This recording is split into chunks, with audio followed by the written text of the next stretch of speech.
Scene காட்டுறாங்க. Next scene நம்ம ஹீரோயினும் அவளோட பெஸ்ட் ஃப்ரெண்டும் பேசிக்கிறாங்க. அப்பதான் லைக் நம்ம ஹீரோயின் சொல்றா, எப்படி கண்டுபிடிக்குதுன்னு தெரியல, நம்ம எவ்வளவு பேசி பார்த்துட்டேன், பட் அவன் ஒத்துக்கிற மாதிரியே தெரியல அப்படின்னு சொல்றான். பட் எனக்கு ஆல்மோஸ்ட் அவன் பண்ற எல்லா ஆக்டிவிட்டீஸும் வந்து ஹீரோ மாதிரிதான் தெரியுது, லீவ் மாதிரிதான் தெரியுது அப்படின்னு சொல்லிட்டு நம்ம ஹீரோயின் சொல்லுவான். அதுக்கு ஹீரோயின் ஃப்ரெண்ட் வந்து ஒரு ஐடியா கொடுப்பா, சரி இந்த மாதிரி பண்ணலாம், நீ அவன் பாடியில வந்து ஏதாவது வந்து தழும்போ மார்க்கோ ஏதாவது இருக்கும் கண்டிப்பா, அதை வச்சு நீ கண்டுபிடிச்சிட்டு ஈஸியா அவன் தான் லீனு அப்படின்னு சொல்லிட்டு அப்போ பிளாஷ்பேக் வருது. நம்ம ஹீரோயின் யோசிச்சு பாக்கலாம், நம்ம ஹீரோயினும் வந்து 5 years பேக் ஒரு ஃபாரஸ்ட்ல இருப்பாங்கல்ல. அந்த இடத்துல வந்து நம்ம ஹீரோக்கு வந்து ஒரு கத்தி வெட்டுக்காயப்பட்டுடுது. சோ அந்த இடத்துல வந்து நம்ம ஹீரோயின் தான் வந்து ஃபர்ஸ்ட் எய்ட் பண்ணி ஹீரோக்கு விடுறோம். சோ அந்த ஒரு தழும்பு இருக்கும்ல, அதை வச்சு கண்டுபிடிக்கலாம் அப்படின்னு சொல்லிட்டு நம்ம ஹீரோயினும் யோசிச்சுக்கிறா. அங்க அந்த சீன் கட்டாது. நெக்ஸ்ட் சீன் நம்ம ஹீரோ வந்து அவனோட வீட்டுல இருக்கான். அப்போ ஹீரோட அசிஸ்டன்ட் வந்து ஹீரோ பக்கத்துக்காக வந்திருக்கான் வீட்டுக்கு. அப்போ அவங்க 2 பேரும் பேசுறாங்க. அப்போ அவன் சொல்றான், நான் ஒரு விஷயம் கண்டுபிடிச்சிருக்கேன் அப்படின்னு சொல்லிட்டு ஹீரோட அசிஸ்டன்ட் சொல்றான். லைக் இந்த மாதிரி சிண்டிகேட்டோட மாஸ்டர் மைண்ட் யாருன்னு கண்டுபிடிச்சிட்டேன், அவன் தான் வந்து டேங் அப்படின்னு சொல்றான். இந்த டேங் யாருன்னா வந்து 5 years பேக் அந்த ஷிப்போட எக்ஸ்ப்ளோஷன், அதாவது வெடிஞ்சப்போ வந்து அவங்க அப்பா இறந்துட்டாங்க, அவனோட பையன் தான் வந்து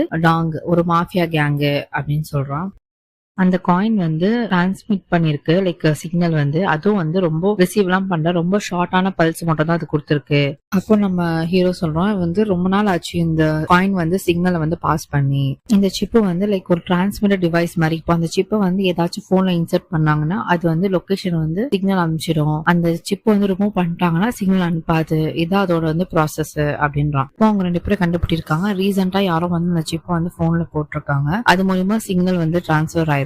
இப்போ அந்த லொகேஷன் எங்க காட்டுதுன்னா வந்து ஹீரோயினோட ஒர்க் பண்றால அந்த பாஸோட தியேட்டரை தான் காட்டுது, லைக் அந்த ஆக்ட் பண்ற தியேட்டரை தான் காட்டுது அப்படின்னு சொல்லிட்டு இவங்க போன் பண்றாங்க. அப்பதான் தெரியுது நம்ம ஹீரோயின் வந்து 5 years பேக் வந்து அந்த காயினை வந்து அவ ஆக்சிடென்டா தெரியாம எடுத்துட்டு வந்திருக்கா. சோ அது வந்து இந்த ஊர்ல இருக்கு. இப்போ வந்து அந்த ஹீரோயின் கிட்ட அந்த காயின் இல்ல, ஹீரோயினுக்கே தெரியாது அது எடுத்துட்டு வந்தது. ஹீரோயின் கிட்ட அந்த காயின் இல்ல, பட் வந்து அந்த ஹீரோயின் கிட்ட வந்து அந்த இது இருக்கு, ஹீரோயினோட குரூப் இருக்குல்ல, ஒர்க் பண்ற குரூப், அவங்க கிட்ட. அப்பதான் நம்ம ஹீரோட அசிஸ்டன்ட் சொல்றோம், அந்த மாதிரி லைக் இந்த ஒரு விஷயம் நடந்த டெஸ்டினி தான் நான் சொல்லுவேன், பிகாஸ் நம்ம ஹீரோயின் எடுத்துட்டு வரணும்னு இருக்கு, அது மூலமா நீங்க வந்து அவளை பாக்கணும்னு இருக்கு, நீங்க 2 பேரும் ஒண்ணு சேரணும்னு இருக்கு அப்படின்னு சொன்னோன்னு நம்ம ஹீரோ சொல்லுவான், இல்ல இந்த காயின்காக தான் நான் இங்க வந்தேன், இந்த காயின் கிடைச்சோன்னா நான் இங்க இருந்து கிளம்பிடுவேன் அப்படின்றான்.